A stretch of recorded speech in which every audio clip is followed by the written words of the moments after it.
Well, welcome to yet another episode of the In Search SEO podcast, where we guzzle SEO insights like a 20-year-old SUV guzzles gas on a hot summer's day. In this episode, we will be talking to the charming and the distinguished Brodie Clark, who we spoke to a few days ago. We'll talk everything local SERP feature. How can a business best leverage some of Google's latest updates to the local panel and local back? Should you opt in to the message feature in the local panel? How can you capitalize on Google Posts, and to what extent should brands go about product placement in the local panel, and how so? Plus, all new Rank Rangers SERP feature data for you. I am your host, Morty Oberstein, and I have a bit of sad news. Jacqueline, sadly, has moved on from the In Search SEO podcast to focus on other SEO adventures. Jacqueline, I know you're listening. I will very much miss doing this show with you. It was great fun. Thank you for putting up with me and my ribbing. So then, allow me to reintroduce you to the great, the grand, and the downright bodacious Kim Ragones. Thank you very much, Morty. I'm honored to be back. Did a lot of listeners request me? Yes, there was particularly there was one user who described herself as Kim R. Said, will Kim Ragones be coming back on the show, and will she be getting more airtime and a raise, among other things? It was very strange, highly suspicious. Yes. Was that you? No comment. Plead the fifth. Okay. Yes. Oh, before I go, I always forget this. By the way, you should know we release a new episode of the In Search SEO podcast every single Tuesday, and you can subscribe so you don't miss an episode on iTunes, and we thank you in advance for subscribing. First things first. I had the opportunity to chat with literally one of the most up-and-coming young SEOs on the planet, Mr. Brodie Clark of Optimizing SEO, which is an agency out of Melbourne. That's in Australia for my geographically challenged folks. You ever been to Australia? Yes, I have. I spent 3 years there in the land down under. Really? And went to Melbourne a couple of times. How was that? Very great. You wrestle on the crocodiles? No. No? Have any beer? Oh, yes. Put another shrimp on the bobby. Okay. Okay, then. So let's get into this. We don't want to waste any more time, waste any more of your time. We talked with Brodie Clark. I talked with Brodie Clark about local SERP features. Okay, what to focus on, what not to focus on. Unlike some of the other SERP features out there, business owners have a bit of more leeway, a bit more control to the options that they have as to what users will see on the SERP. Which brings up questions like, how should you handle product info in your business listing? What features should you leverage? Which should you maybe stay away from? All good stuff. I'm not going to give it all away here in my description of it, because you're going to have to listen to yourself, for yourself rather, not to yourself. You're listening to me. Doesn't make any sense. But you'll listen for yourself in just a few seconds, as we're going to pull in our interview with Brodie Clark, where we discuss everything local SERP feature. Take it away with cut one.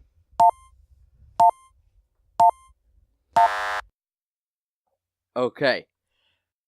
I cannot tell you how happy I am to be sitting down with this gentleman, who you may have seen on SearchEngineRoundtable.com. You may have seen it in a million other places like Search Engine Land. He's someone I've been wanting to sit down with for quite some time, and at the moment, he's finally come to sit down. I am talking about the distinguished Brodie Clark. How are you, Brodie? I'm doing great, Morty. Great to be on the podcast. Yeah, this is great. I wanted to talk to you literally for a long time already. So This is fantastic. You're in Australia, right? So it's summer for you guys.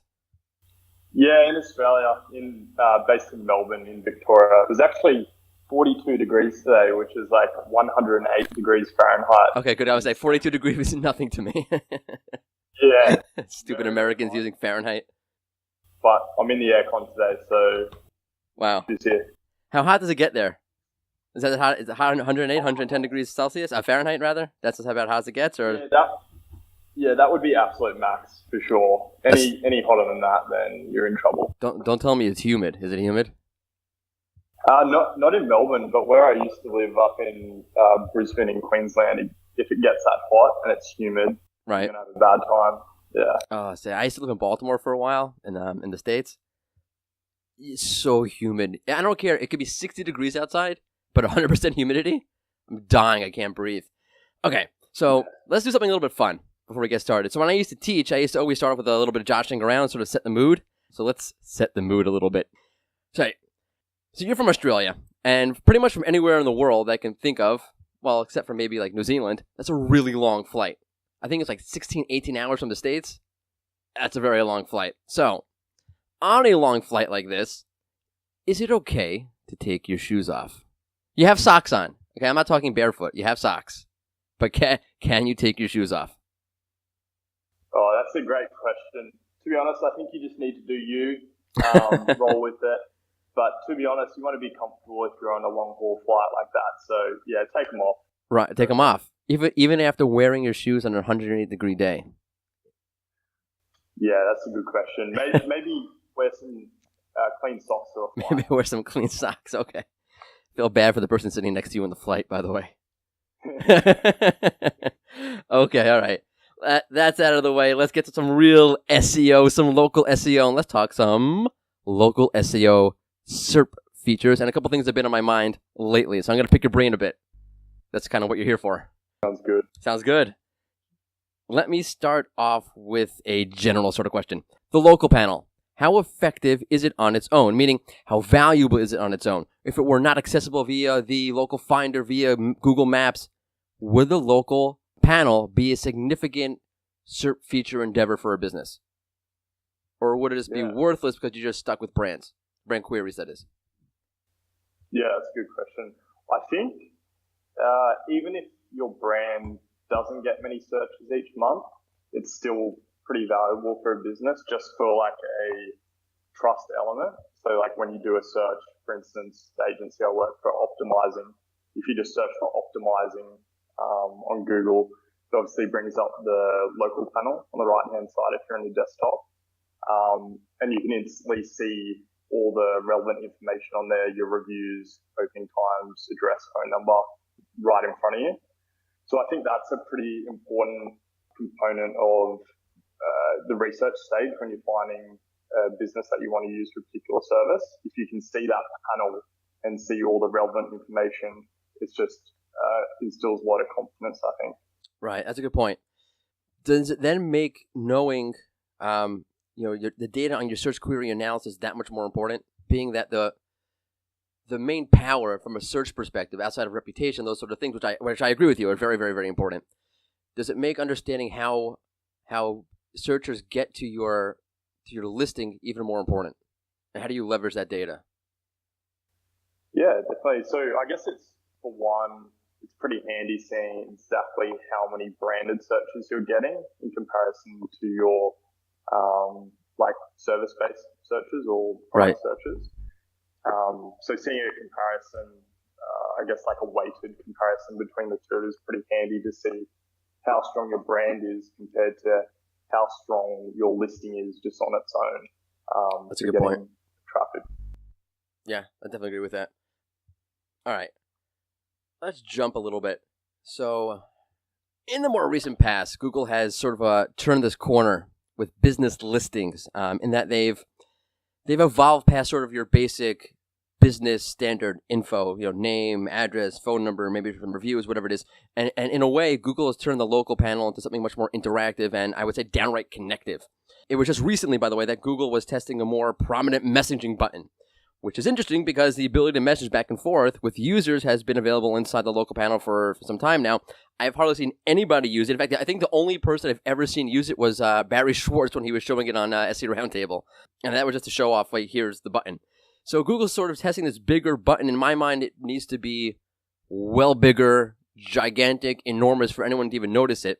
So my ranting aside, do you think it's worth for business to opt into the messaging button so they can have the option to go back and forth and message with their customers via the local panel? And where do you see this feature going? Because Google seems to be trying to pushing it a little bit lately. Yeah, that's a good question. Thank you. I guess at the moment, as you said, you want a bigger, better button so you can create more attention. But also, it only shows on mobile devices at the moment. Right. So that's like what, half the potential visitors who could even see it in the first place. And it doesn't necessarily show in all countries or browser types. There's a lot of different factors that come into play that actually allow it to show. Right. That's slowly being expanded upon. But it's a pretty small segment right. at the moment, agreed. One thing I would note that I guess having a chat feature that is completely free to use for a business Right. is pretty powerful in a way. So I guess I personally have opted into it for a couple of the businesses that I manage. How's that going? I have received like 2 pretty decent inquiries through it. Okay. Those are businesses who have like a decent amount of traffic that comes through the listing. But yeah, I guess if you compare it to, for instance, on my family business website, we have a chat app that we use on there. Right. And it costs like $15 a month. It's called Talk. Right. If you compare that to Google My Business, it's essentially the same functionality, but they're giving it to you for free. Right. So I guess with that said, you obviously want to have someone manning this. Right. You don't want to have people messaging you and Google showing it takes 16 hours for you to get a response. Yeah, you got to be smart about it. You can't just get your SEO guys to say, "Hey, flick the switch on this and pass us on all the inquiries." That's probably not the best process. And it's hooked up to your phone, right? You get a notification on your phone. Is that how it works? Yeah. It's through the new Google My Business app. So you have to have that app installed on your phone, then you get a nice little notification. Among your other 4 million gazillion notifications. So be careful before you sign up for a notification. Yeah, that's it. I mean, that's sort of the interesting thing. Okay, say if you're paying $15, and most people are, I'm assuming it's on your website, most people are going to be using your website to chat with you. I kind of wonder how hard it is, or it's hard to imagine for me, rather, how many people are going to go to the local panel before they really ever engage with your business. Because when you're on your website, you've already engaged with the business. The local panel is really a place for information. I'm getting information about the business, what's their phone number, what are the reviews, when are they open, what does a restaurant look like, whatever it is. And to start chatting from there, to me, seems awkward. Yeah, for like a restaurant, that is probably awkward and unnecessary for them as well, because they'll get heaps of requests for people wanting to book a table or just wanting to know what's on the menu. Right, or complaining why the chicken was so crappy last night. Yeah, right. Exactly. But yeah, for some businesses, I can see how it would be quite useful. But yeah, it's still pretty early days. Like they're not even showing it to many users at the moment. So cool. Yeah, it's one to be aware of. I think you should definitely test it if you have the capacity to do it. But yeah, use at your own. Use at your own risk. Yeah, exactly. If you have terrible chicken, don't put the messaging button there. Okay, so let's piggyback on this a bit and talk about one of my favorites, Google Posts. Which, by the way, shout out to you for picking up that you can put anchor text into a Google Post. I have a hyperlink there that was featured on SEO Roundtable. See, I told you he was an SEO Roundtable. Okay, so I love Google Posts. The story version is just awesome. I don't know why I don't see it more often. I think the only 2 places I've ever seen it was for, oddly enough, the Stanley Cup Finals and New York City. New York City has awesome social media presence. The city of New York, they have Google Posts. They're the only city I've spent an hour looking for cities across the world. They are the only city I can find using Google Posts, and they've used Story Thing. So that's taxpayer dollars well spent if you're living in New York City. Yeah. By the way, I lived in New York for 30 years. Hated New York City. It's such a pain in the neck. I mean, it's fun. Like when you go there, big lie. I remember I have some friends from Seattle came in like, wow, this is amazing Times Square. I'm like, yeah, it's okay. Like, it's annoying, full of tourists, whatever. But yeah, New York City's not as cracked up as it be when you live there. It's a great place to visit. Anyway, Google Posts. So you have the story, you have a GIF, right? Even the standard post is a great thing. It's probably one of the only places that you can really throw in a significant amount of content that's your own right onto the SERP into a SERP feature. Okay, that said, how effective have you seen them to be? What can a business do to leverage them, particularly because they're not a thing? I mean, you see them there. I don't think most people know, hey, you know what? I wonder what the Yankees are doing. Let me go check out their Google Posts. So since they're not really a thing, how do you use this? How do you leverage this? How do you take advantage of this if you're somebody who wants to use it? I mean, no one's been looking for them. Yeah, that's a good question. So I guess from my own experiences, I use them for a few different purposes. So for one, I have one client in particular who's a mortgage broker, and their business name is actually Mortgage Broker and Location. So their business is basically a keyword. That's amazing. Wait, they're one of those websites that like, plumber New York City, 1-800? They're one of those guys. I'm not calling you out or anything, or I'm just saying that Joy Hawkins is probably rolling around in a furious fit at what you're doing. Oh, this wasn't our idea. They came on board like a year or so ago. I'm messing with you. I'm messing. Yeah. But yeah, we would wait for going down the branded route rather than just having like the keyword-rich domain name and also name of the business. But yeah, so for example, for this particular client, they obviously get a lot of traffic through their Google My Business listing. Right. And so a lot of that traffic is partially for people looking for their brand, mortgage broker, location, and also people who are just searching on Google for a mortgage broker in a particular city. Right. So joking around is probably pretty effective. Oh, yeah. Yeah. Right. They're doing really Which well. is why it makes sense to do it, despite the fact that people in the SEO industry don't like it, which I guess sucks for you if you don't like it because it makes sense. Oh, no.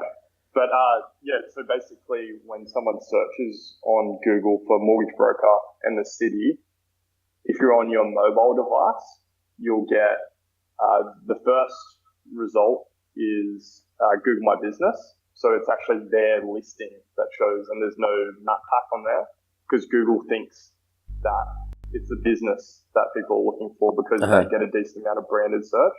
So that's being combined there. So it's a little bit unclear for Google as what they should show there. Should they show the map pack with 3 results or just the local panel for that business? But anyway. So that's great. So you get all that view and all the visibility.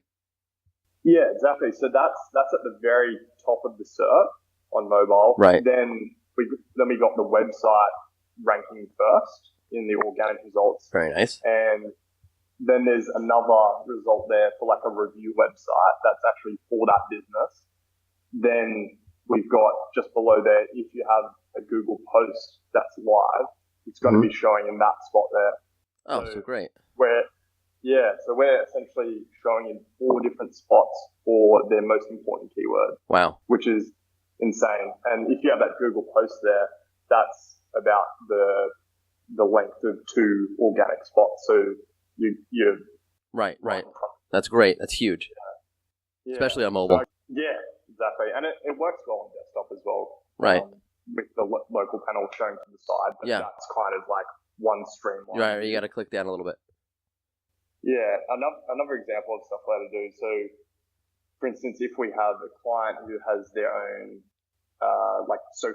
social media person that they have in-house, or they have an agency that they use, we'll give them some training on how to use Google Posts, and whenever they do an Instagram post or Facebook post, they can just do a Google post as well. So it's really fast to do because they've already written it to Instagram or Facebook, and all they need to do is jump into Google and just copy and paste that. That's a really smart idea for SEO agencies. I like that. To train your clients to use Google Posts. Wow, I never thought of that even. That's brilliant, actually. That makes a lot of sense. Like, you should totally do that. That's great. Wow. Yeah. So there are a couple examples. I also use pretty regularly like the call us Google Posts with the call now call to action. Those are kind of just a no-brainer. Like you can put a little advertisement there, and when someone searches for the brand or come across as it, they can that's great. that and quickly give you a call. But yeah, I've got clicks from that. Yeah. People actually calling. So I mean, yeah, everyone has their own strategy with Google Posts, but I guess I don't want to invest too much time in it. But I know I've got to do something on there for a bunch of the different clients I have. Right. In those cases, so Google's offered more data over the last few months for Google Posts. Has that data come in handy for you at all in any of these cases? Or it's just a matter of getting more people to hit those keywords, to see those Google Posts? It's a matter of visibility, not really a matter of leveraging data from metrics or whatever it is. Yeah, I guess I know Joy Hawkins did an article for Search Engine Land recently about how they've noticed that the traffic being sent to websites from Google Posts has decreased a bit. Right. That was from when they moved the post down, though. They're back up, no? Yeah. Yeah. Okay. Yeah. Well, they're still down on mobile, but I'm not too sure where they're sitting on desktop at the moment. But yeah, I guess you don't normally see much interaction on Google Posts. It's mainly for the impressions. Right. I think that's pretty important, being able to get your little advertisement or piece of information in front of the searcher. And where do you see this going for brands? Like, for example, I see it with the sports teams a lot. They use GIFs, and it's great, especially on desktop, because as you're going down the page, you're looking whatever, it catches your eye. It's moving. Do you see brands trying to use that stuff more often, trying to use more interactive content, more stories, more of the GIFs inside of Google Posts? Do you see it taking off in any significant way 5, 10 years, 20 years, 30 years, 40 years down the line? Yeah, that's a good question. So I guess the Google post you're referring to is when you're a verified author. Right. Google. Yes. So I guess that's different to Google My Business, where you're a local business and you just have access to Google Posts. So these are actual major organizations who have opted into this. But yeah, it's a huge opportunity for them even, and they've got even more functionality by the looks of it. Yeah, a lot more. That's where you can do the embedding of the links, whereas on Google My Business you can't do that. Well, so let's hop on something that every business cares about then. Service and products. You should care, because if you don't care, your business is going to fall. In a recent post, Google has offered businesses more opportunities to showcase, to link to services, to link to products in the local panel. What are some of the ways that a business should go about these opportunities? What should they showcase? How should they go about deciding on what they should put into the local panel to showcase their products or their services? What pages should they link to? I'll give you a quick example. Trader Joe's, one of my favorite stores.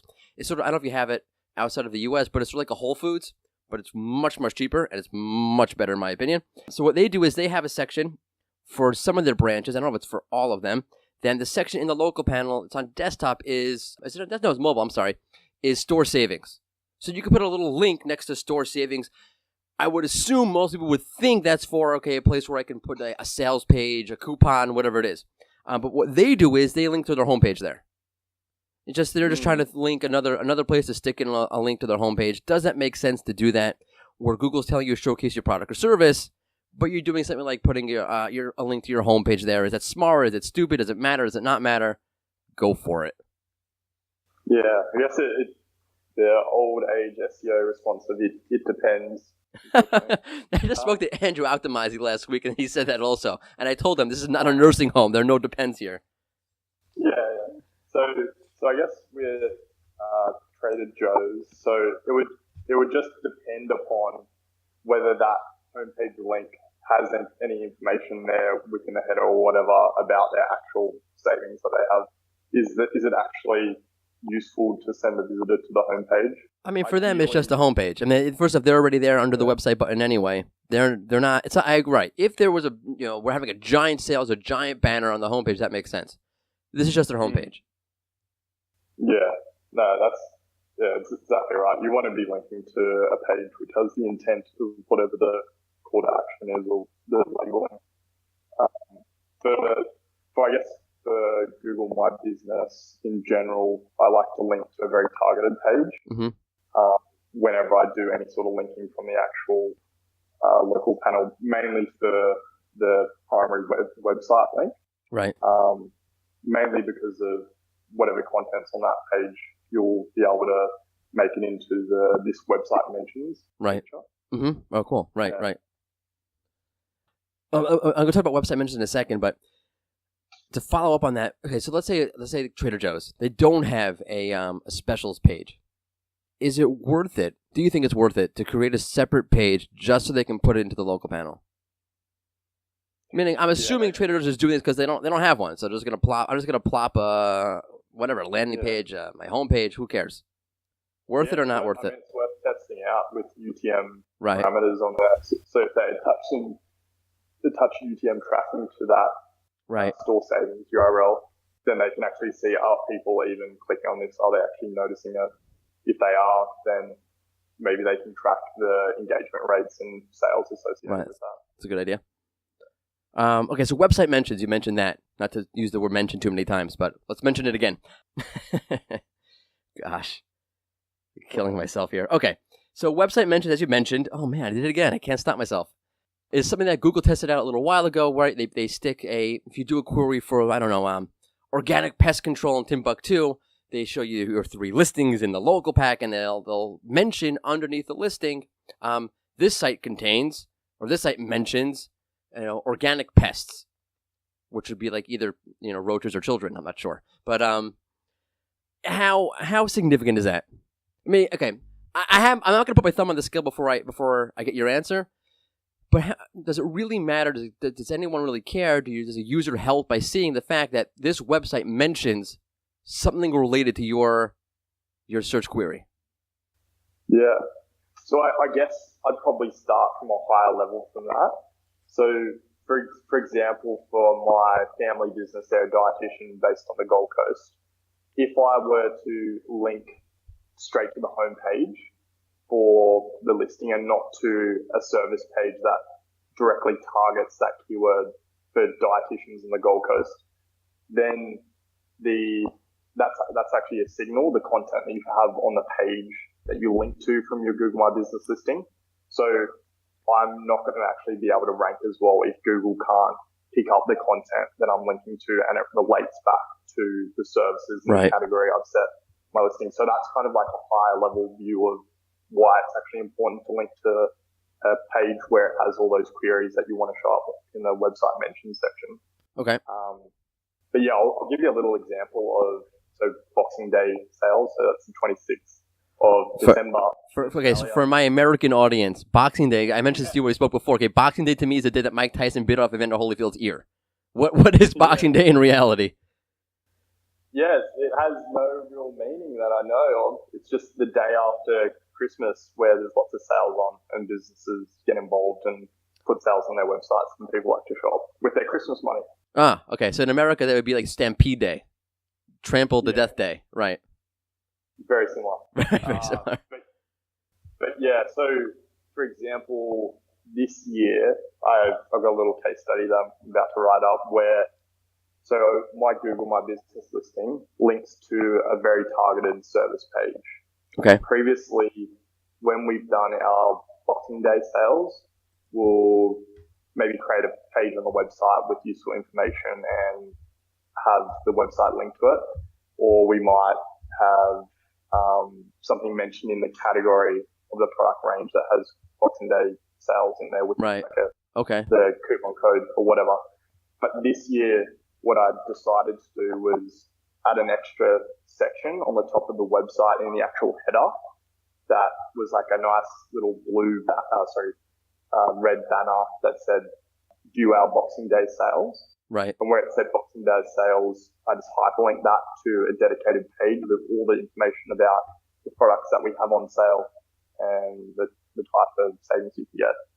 But what happens with that strategy is that when I'm linking to my service page, Google can actually pick up that content for Boxing Day sale because it's accessible on every single page. Okay, that's good. Yeah, so I have some screenshots where I've got my listing showing up for like nutrition products Boxing Day sale.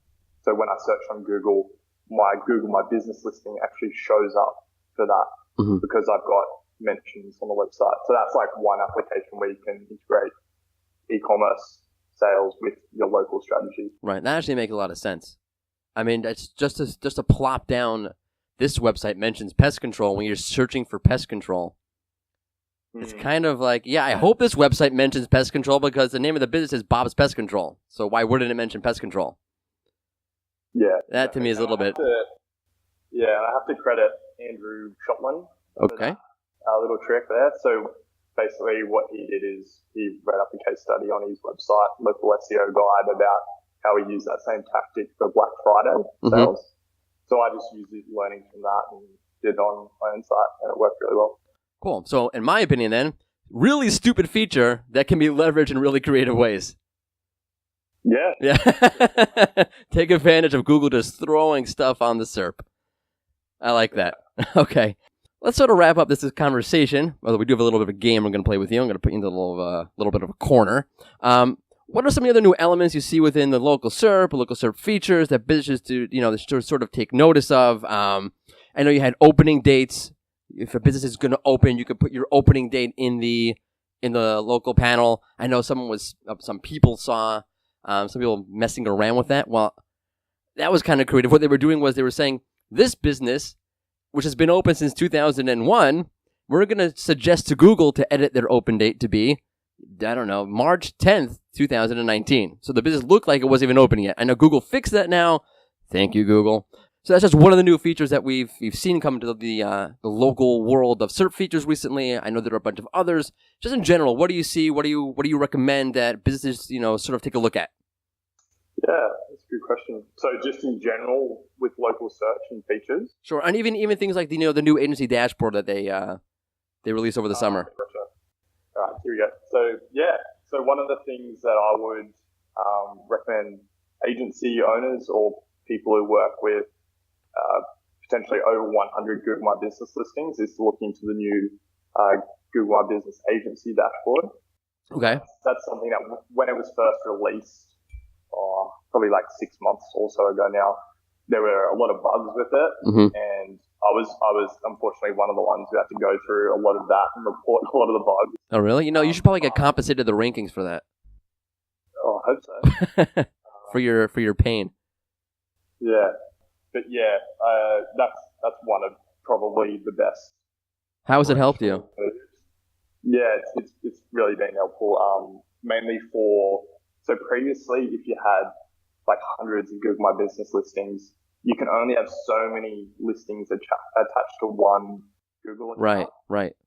So you reach your capacity. So every time you reach your capacity, you just have to load up listings on a new email address. Right, which is a pain in the neck.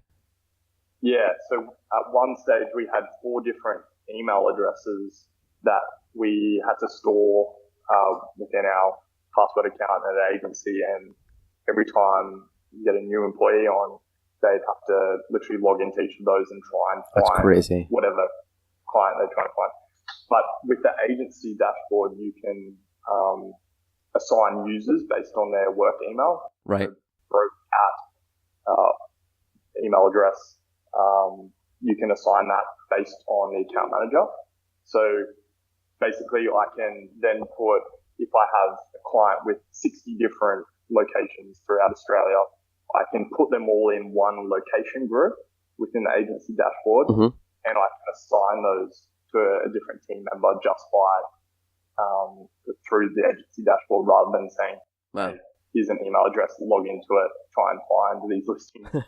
That's great. Could you imagine if you're managing, I don't know, thousands and thousands of hotels? What a nightmare that would be. Yeah. I would go down to Google and raise holy hell personally if I was that person. Yeah. Jeez. Yeah. What took so long? Come on, Google. Get it together.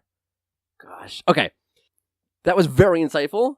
And as a reward for that, I'm going to put you in a bit of pain, as Mr. T would say. What's your prediction? Pain. Okay.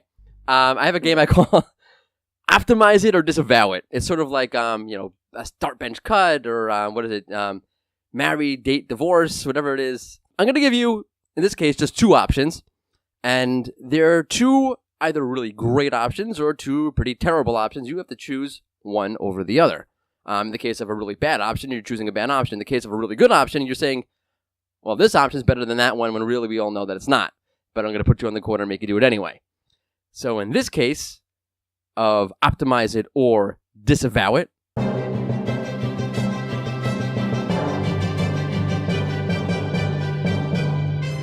Brodie Clark is going to tell us nap or good old solid reviews. If you had to pick just one, you either have to correct and make harmonious all of your nap listings, your name, your address, your phone number, all over the web, or you have to improve your really, really shoddy reviews that you currently have.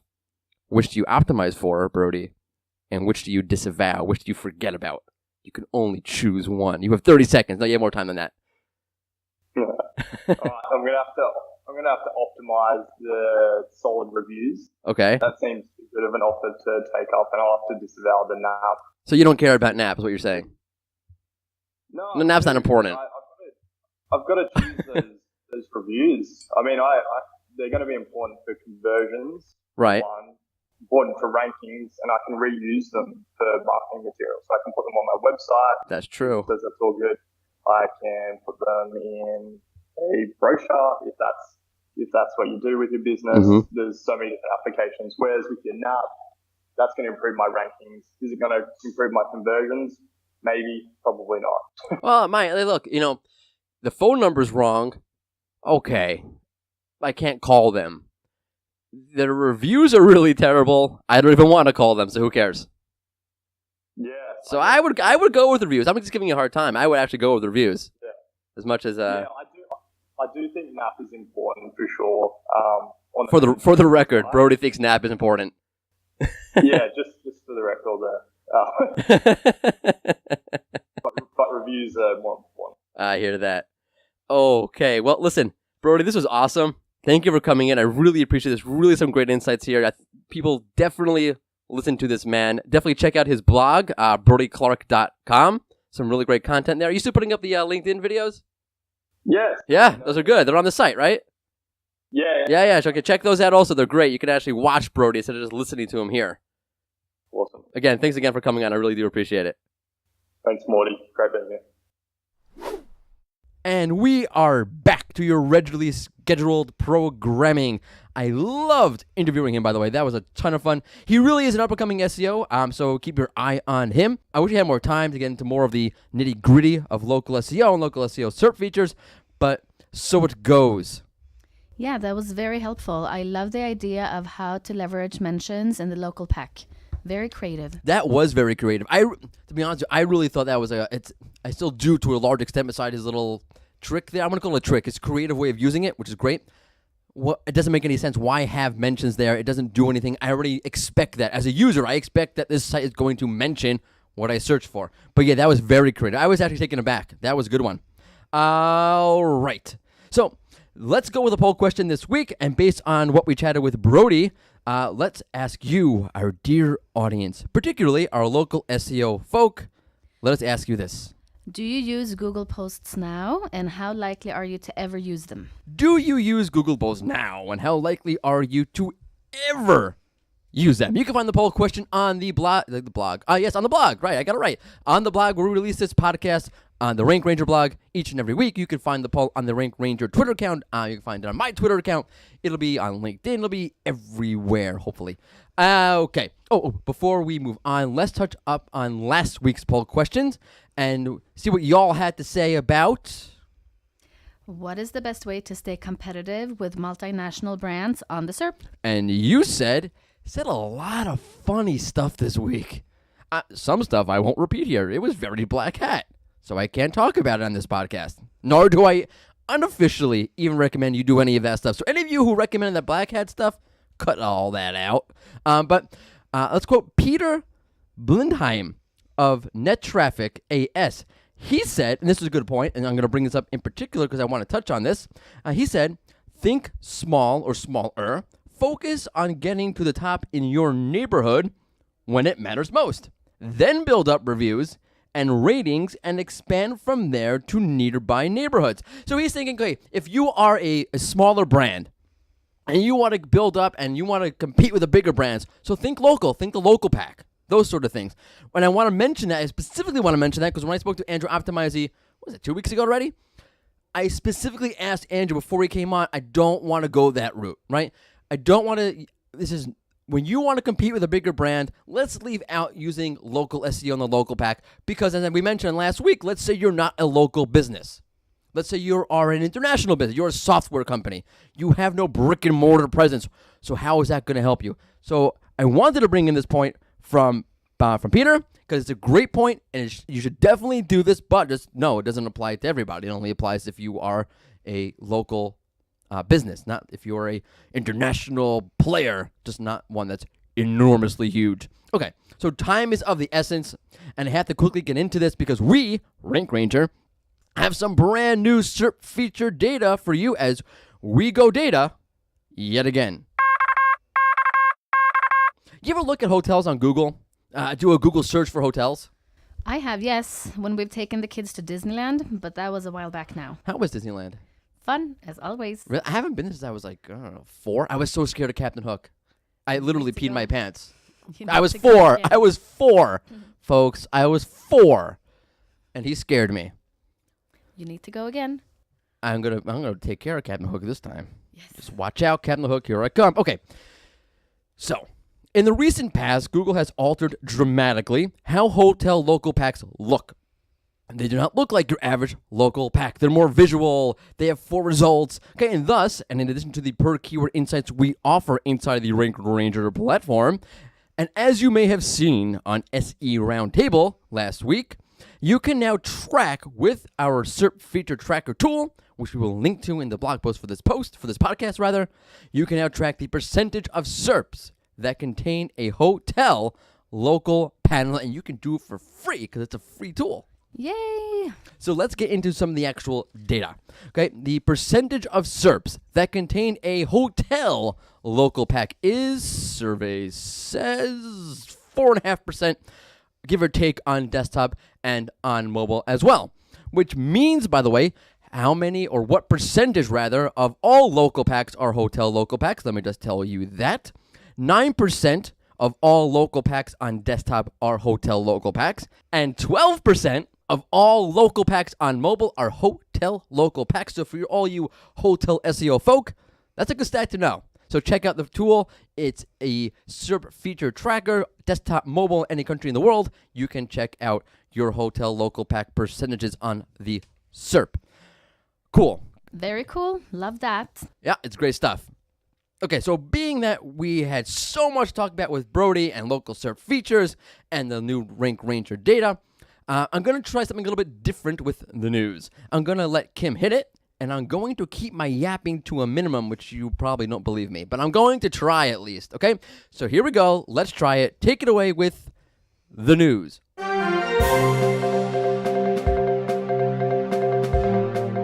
Google has made a change that makes it easier for SABs, service area businesses, that is those that do not have a brick and mortar shop, but sort of roam around, provide services, to indicate the actual areas they cover. Now SABs will be able to tell Google which areas their company services. Yeah, so that's a great change. It deals with a very long-standing problem, and it's a great day for SABs, for service area businesses. I'm keeping my chatting to a minimum, so keep it going. Google has been testing a lightbox feature videos inside mobile knowledge panels. So instead of tapping on a video and heading over to YouTube, you can stay on the SERP and the video plays within an overlay screen. So as much as folks get upset about Google keeping you on the SERP, it's evil, it's terrible, it's horrible, it's horrific. In this case, it makes a lot of sense, so knock it off. I understand this very, very much. It makes a lot of sense. Having to open or clicking on a YouTube video and having to have the YouTube app open on mobile is clunky. And no, it's not clunky. You're going to go to YouTube anyway for the video anyway, so what are you all upset about? Okay, onwards. Yes, you can now add hyperlinks to anchor texts within the Google posts should you be the verified owner of a knowledge panel. That was found by Brodie Clark. Oh, see, I told you, right? He's up and coming. You can find him on SE Roundtable. Great. So thank you very much for the news, Kim. Now it's time for everyone's favorite, the fun SEO send-off question. So Jacqueline's gone, so this is back on me. Hey, this is not going to be a good thing. Okay, all right, here we go. You ready? Yes. Okay. I'm not ready. Okay, I'm ready. If Google wore a hat, what kind of hat would it wear? Do you do drugs? I ask myself that question all the time. No, it's all natural. Could you imagine if I did drugs? I'd rather not picture that. Yeah, me neither. Okay. No more stalling, no more delaying this. I asked it. I'll answer it first. Google would wear a fitted Yankees baseball hat with a scarf and sunglasses, much like a celebrity strolling around LA who wants to keep off everyone's radar and just do what they do without so much fanfare, because fanfare generally doesn't go in Google's favor. Like the hat, like it's incognito. They have the sunglasses, and Google's Google's going incognito. You can't tell who they are. Get it? Yeah, I get it, but I agree with the baseball cap part, but just the plain black one. You would wear a Yankees one. Yeah, I would, because I'm a Yankees fan. That makes sense. I know. By the way, did you know that the Yankees are the most recognized brand, like sports brand, in the entire world? Yep, I didn't. because it makes Now sense I because know. on their hat it says New York. So if you think, people think, I wonder how many people wear Yankees hats, like, I don't know, whatever country, wherever, and realize it's a sports team and not just New York. But because of that, because of the fact it has New York on their hat, it's everywhere. It's all over the world. Right. Fun fact from Morty that has nothing to do with SEO. And that will do it for us. And the In Search SEO podcast. It's over. We're done. So thanks so much for tuning in. And remember, it's In Search because we're all in search of something. Over and out.